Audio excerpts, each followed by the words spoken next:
कुल अध्यक्ष के रूप में मुख्यमंत्री अशोक गहलोत के रहते हुए इससे पहले भी राजस्थान ने बहुत सारे अध्यक्ष देखे, लेकिन चुनाव में जब गए तो जमानत जब्त हो गई। लेकिन गोविंद सिंह डोटासरा उन नेताओं में है जो मुख्यमंत्री अशोक गहलोत की छत्र छाया में रहते हुए भी अपना कद आगे बढ़ाने में कामयाब हुए। डोटासरा जी, कौन सा चुनावी नुस्खा अपनाया आपने?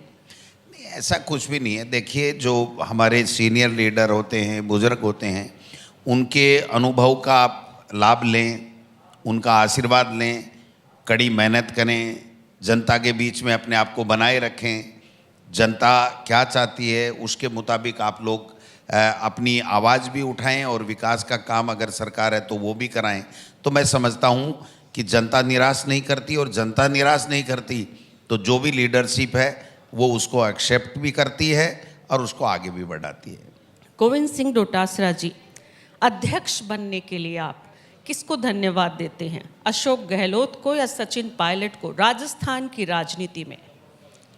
मेरे पार्टी आला कमान को धन्यवाद देता हूं कि जो परिस्थितियां जो पैदा हुई, आप सब उससे भली भांति परिचित हैं, और उसमें मुझे कहा गया कि आपको ये काम संगठन की जिम्मेदारी लेनी है। तो मैं 4 साल के लगभग हो गए मुझे, मेरी जिम्मेदारी का निर्वहन कर रहा हूँ।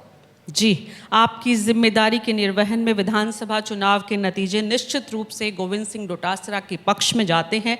आपने कांग्रेस पार्टी को जहां 70 सीट विपक्ष को दिलवाना आसान नहीं था, मोदी जब देश के प्रधानमंत्री वहां थे, तो क्या मानते हैं आपकी मेहनत उसमें बड़ा कारण थी कि आप कांग्रेस विपक्ष को मजबूत स्थिति में ला पाए, या मुख्यमंत्री अशोक गहलोत की योजनाएं थी, या फिर बीजेपी की अंदरूनी कलह थी कि आपको फायदा मिल गया?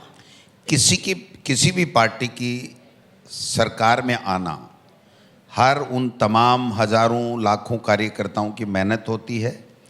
सरकार होती है तो सरकार की योजनाएं भी उसमें बहुत कुछ कारण होती हैं कि सरकार की हमारी योजनाएं अच्छी थी, अच्छी कैंपेनिंग हमारी थी, लोगों ने अच्छी मेहनत की, जनता खुश थी।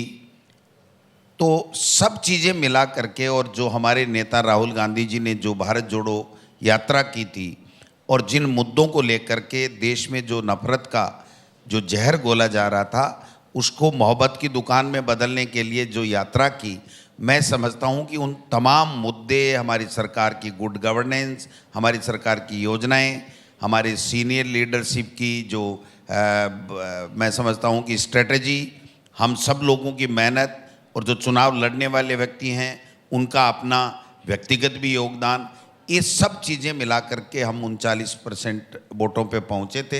हालांकि हम सरकार नहीं बना पाए, बट हमने अच्छा प्रदर्शन किया, अच्छा चुनाव लड़ा, और मैं समझता हूँ कि रिजल्ट आपके सामने है। गोविंद सिंह डोटासरा जी, बीजेपी तीसरी बार हैट्रिक बनाने की तैयारी कर रही